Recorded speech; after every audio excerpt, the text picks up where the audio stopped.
जय श्री कृष्णा। मेरा नाम हितेन है और आज मैं आपको श्रीमद् भगवत गीता के अर्थ को समझाने की कोशिश करूंगा।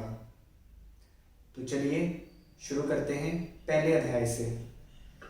धर्म क्षेत्रे कुरुक्षेत्रे समवेता युयुत्सव मामका पांडव वैश्च किम कुर्वत संजय। तो इसका अर्थ क्या है? हे संजय, धर्म भूमि कुरुक्षेत्र में इकट्ठे हुए युद्ध की इच्छा वाले मेरे और पांडु पुत्रों ने भी क्या किया। अब चलिए इसकी व्याख्या की तरफ जाते हैं। कुरुक्षेत्र में देवताओं ने यज्ञ किया था। राजा कुरु ने भी यहां तपस्या की थी। यज्ञ आदि धर्म कार्य होने से तथा राजा कुरु की तपस्या भूमि होने से इसको धर्म क्षेत्र कुरुक्षेत्र कहा गया है।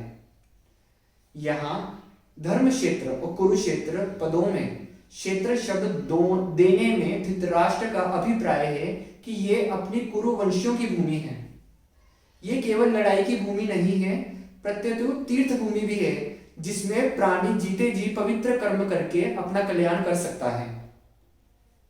समवेता युयुत्सव, राजाओं के द्वारा बार बार संधि का प्रस्ताव रखने पर भी दुर्योधन संधि करना स्वीकार नहीं किया। इतना ही नहीं, भगवान श्री कृष्ण के कहने पर भी मेरे पुत्र दुर्योधन ने स्पष्ट कह दिया कि बिना युद्ध के मैं तीखी सुई के नोक जितनी भी जमीन पांडवों को नहीं दूंगा। तब मजबूर होकर पांडवों ने भी युद्ध करना स्वीकार किया। इस प्रकार मेरे पुत्र और पांडु पुत्र दोनों ही सेनाओं के सहित युद्ध की इच्छा इकट्ठे हुए हैं।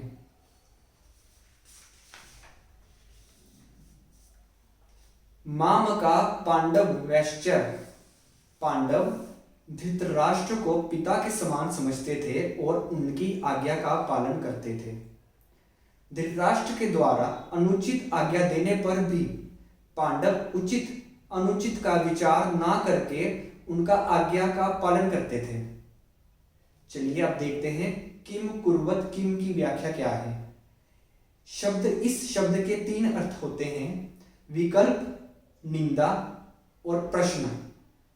युद्ध हुआ कि नहीं, इस तरह का विकल्प तो यहां लिया नहीं जा सकता, क्योंकि 10 दिन तक युद्ध हो चुका है और भीष्म जी को रथ से गिरा देने के बाद संजय हस्तिनापुर आकर धृतराष्ट्र को वहां की घटना सुना रहे हैं। मेरे और पांडु के पुत्रों ने यह किया जो कि युद्ध कर बैठे।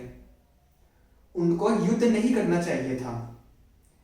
ऐसी निंदा या आक्षेप भी यही नहीं लिया जा सकता, क्योंकि युद्ध तो चल ही रहा था और धृतराष्ट्र के भीतर भी आक्षेप पूर्वक पूछने का भाव नहीं था। यहां किम शब्द का अर्थ प्रश्न लेना ही ठीक बैठता है। धृतराष्ट्र संजय से भिन्न भिन्न प्रकार की छोटी बड़ी सब घटनाओं को अनुक्रम से विस्तार पूर्वक ठीक ठीक जानने के लिए ही प्रश्न कर रहे हैं।